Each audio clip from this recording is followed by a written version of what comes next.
Hello, আসসালামু আলাইকুম। So recently তোমাদের আইটি 25-26 রেজাল্ট কিন্তু দিয়ে দিছে। এখন মেইনলি কনসার্নের ব্যাপার হচ্ছে যে ভাই আমার এই র্যাঙ্কের মধ্যে আমার সাবজেক্ট আসবে কিনা, ঠিক আছে? সো যারা শুরুর দিকে চান্স পায় আইটি তে দেখা যায় তারা ম্যাক্সিমামই হচ্ছে আদার্স ইঞ্জিনিয়ারিং ইউনিভার্সিটিতে চান্স তাদের হয়ে গেছে। সো তারা কিন্তু টেনশনের ব্যাপার না, টেনশন তারাই করে যারা একটু পরের দিকে যাদের সিরিয়াল। হ্যাঁ, সো ওরাই টেনশন করে আসলে পার্সিয়াল স্কলারশিপ আসবে কিনা বা হচ্ছে কত র্যাঙ্ক পর্যন্ত যাবে, আসলে সাবজেক্ট পাবে কিনা, ঠিক আছে? সো আইটিতে যেহেতু তোমার অনেক ভালো একটা কস্টিং এর দরকার হয়, সো এই ব্যাপারটা একটু মানে টেনশনের একটা বিষয় যে আমি যদি এই র্যাঙ্কের মধ্যে থাকি, আমি যদি সেলফ ফান্ডেডও দিই, ঠিক আছে, তাহলে আমার কত খরচ পড়বে বা র্যাঙ্ক আসলে কতটুকু যাবে, ঠিক আছে? তো এখানে আমরা যদি একটু আলোচনা করি যে আমাদের যদি আগে বুঝতে হয় যে 25-26-এ কতটুকু মেরিট যাবে, তার জন্য মানে প্রিভিয়াসলি আরো 3-4 বছরের ডেটা আমাদের দেখতে হবে যে আগের বছরগুলোতে কত র্যাঙ্ক পর্যন্ত তোমার সিরিয়াল যাইতো, ঠিক আছে? এন্ড এখানে কিন্তু লজিক্যাল কারণ আছে, আমি হুটহাট করে তোমাদের কোনো অ্যাজাম্পশন দিতে পারবো না। আমি জাস্ট তোমাদের লজিকগুলো দেখাবো এন্ড লজিক অনুযায়ী একটা অ্যাজাম্পশন দিব যে এই রেঞ্জের মধ্যে থাকলে ইউ আর সেফ জোনের মধ্যে আসো, যে তুমি পার্সিয়াল স্কলারশিপ পাবা নাকি তুমি হচ্ছে সেলফ ফান্ডেড রিপোর্টটা দিতে হবে বা আদৌ তোমার সিরিয়াল আসবে কিনা, ঠিক আছে? ওকে, সো এইবার এখানে যদি আমরা একটু খেয়াল করি, দেখো যে এখানে অনেকগুলো ডাটা আছে। ডাটা হচ্ছে যে 2020 সালে যদি দিকে একটু খেয়াল করি, যে তোমার লাস্ট মেরিট গেছিল প্রায় 2500, ঠিক আছে? আর 2021 সালে লাস্ট মেরিট গেছে হচ্ছে 3139, আর 2022 সালে 2700, 2023 সালে 1900 সামথিং, 2024 সালে 1466। তো তুমি এখানে একটা গ্রাজুয়াল গ্রাফের মতো দেখতে পারবা যে 20-21-22-এর দিকে যে সিরিয়ালগুলো নর্মালি যাইতো, 23-24-এ আইসা এটা অনেকটা ডাউন হয়ে গেছে। এই ডাউন হওয়ার অনেকগুলো কিন্তু কারণ আছে।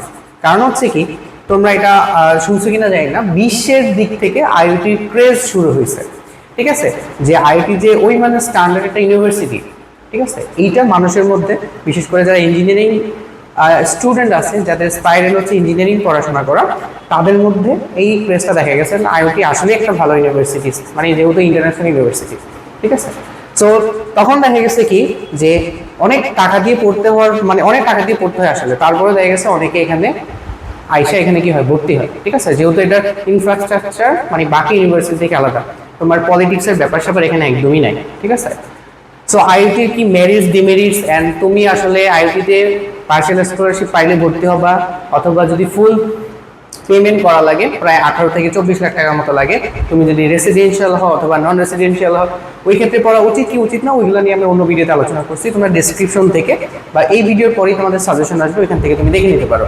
ওইগুলো আমি এখানে বলতেছি না, আমি জাস্ট বলতেছি এইখানেই যে তোমার কমে গেল কেন, কমে যাওয়ার কারণটা হচ্ছে ওই যে ক্রেজটা বেড়ে গেছে, মানুষ এখন আইওটিকে বেশি প্রায়োরিটি দেয় এই জন্য, ঠিক আছে? 24 মানে হলো 1466, এইটা একটা কথা, এই ব্যাপারটা কিন্তু একটু মাথায় রাখবা। আর এখানে কিন্তু অলরেডি তোমার ব্যাপারগুলো ক্লিয়ার করা আছে। যেমন আমি যদি বলি যে তোমার ডিপার্টমেন্টগুলো দেওয়া আছে এখানে, যেমন সিএসসি তে পার্সিয়াল স্কলারশিপ এত পর্যন্ত গিয়েছিল, ঠিক আছে? লাস্ট মেরিট 2021 সালে প্রায় 284, 2022 সালে 240, 2023 সালে 117, আর 2024 সালে মাত্র 44, ঠিক আছে? সো আমার যতটুকু মনে পড়ে সিএসসি তে মেবি, আমি ভুল না করলে, আমি অনেক আগে ভিডিও বানিয়েছি, আমার তো খেয়াল নাই, তোমরা ভিডিওটা চেক করে নিবা, সিএসসি তো হয়তো বা 20টার মতো এরকম কিছু একটা দেয়, মানে 20টার মতো পার্সিয়াল স্কলারশিপ দেয় আমার যতটুকু মনে পড়ে সিএসসি ত্রিপুলিতে এরকম। বাকিগুলোতে যেমন সফটওয়্যার ইঞ্জিনিয়ারিংয়ে মনে হয় বা মেকানিক্যাল, এগুলোতে একটু কম দেয়, বাট সিএসসি ত্রিপুলিতে অনেক বেশি দেয়। হ্যাঁ, একটু কষ্ট করে চেক করে নিবা তোমরা। হ্যাঁ, এই ভিডিও পরে তোমাদের সাজেশন আসবে। সো মাত্র 40টা পর্যন্ত গেছে, আর ওই যে মানে ক্রেজ বাড়তেছে, সো এখানে মানুষ বেশি ভর্তি হচ্ছে। তারপরে দেখো ত্রিপলি সেম ভাবে তোমার এখানে সবগুলো লিস্টেড করা আছে, 195, 500 মানে 74, 461, 159, তারপরে 2024 সালে মাত্র 84। Can you imagine? এইভাবে প্রত্যেকটা মেকানিক্যালে দেখা গেছে যে 237, 787, মানে এই বছর অনেক বেশি দূর গেছিল, ঠিক আছে? আর মানে 604, 209, 102 পর্যন্ত, ঠিক আছে? তারপরে এখানে আছে সফটওয়্যার ইঞ্জিনিয়ারিং। সফটওয়্যার ইঞ্জিনিয়ারিং এর ক্ষেত্রে তোমার প্রায় 1200 মতো চলে গেছিল। সরি, এখানে তো তোমার পার্সিয়াল স্কলারশিপ নাই, মানে র্যাঙ্কগুলো কতটুকু গেছে, যেমন র্যাঙ্কগুলো গেছে 1199, এই যে আস্তে আস্তে কিন্তু তোমার কমার দিকে গেছে।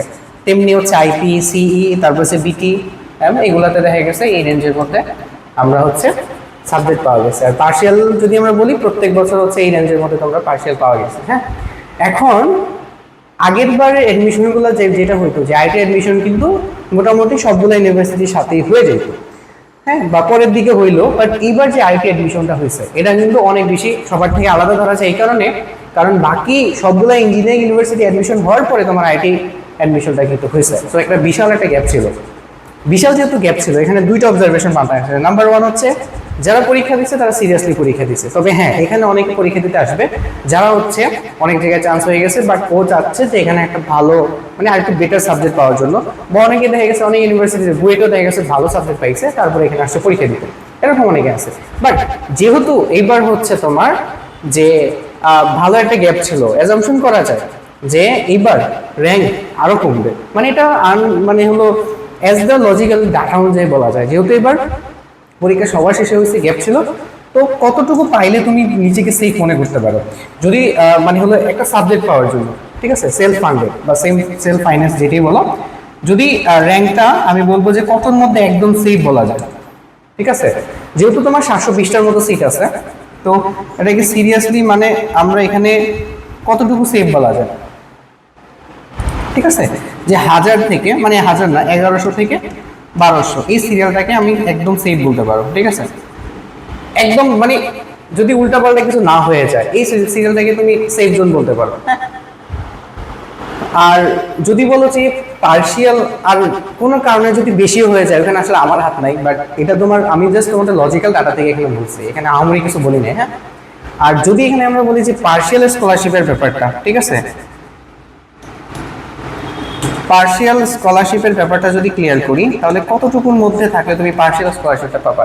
আগের বছর যদি একটু খেয়াল করো যে তোমার সিএসসির কথা চিন্তা করলে 44 পর্যন্ত গিয়েছিল, 84, 102 আর 102 পর্যন্ত, ঠিক আছে, 102 পর্যন্ত কিন্তু তোমার পার্শিয়াল স্কলারশিপটা গিয়েছে আগের বছর, ঠিক আছে। সো এইবার মোটামুটি যে ইমাজিন করা যায় যে ধরো এই রেঞ্জের মধ্যে থাকার পসিবিলিটি বেশি পার্শিয়াল স্কলারশিপ পাওয়ার জন্য, ঠিক আছে। যদি অ্যারাউন্ড 100-র মধ্যে থাকা যায় তাহলে এজাম্পশন করা যায় যে হ্যাঁ এখান থেকে তোমার পার্শিয়াল স্কলারশিপটা হতে পারে। 100-র মধ্যে থাকলে আশা রাখতে পারো যে পার্শিয়াল স্কলারশিপ হয়তো চলে আসবে।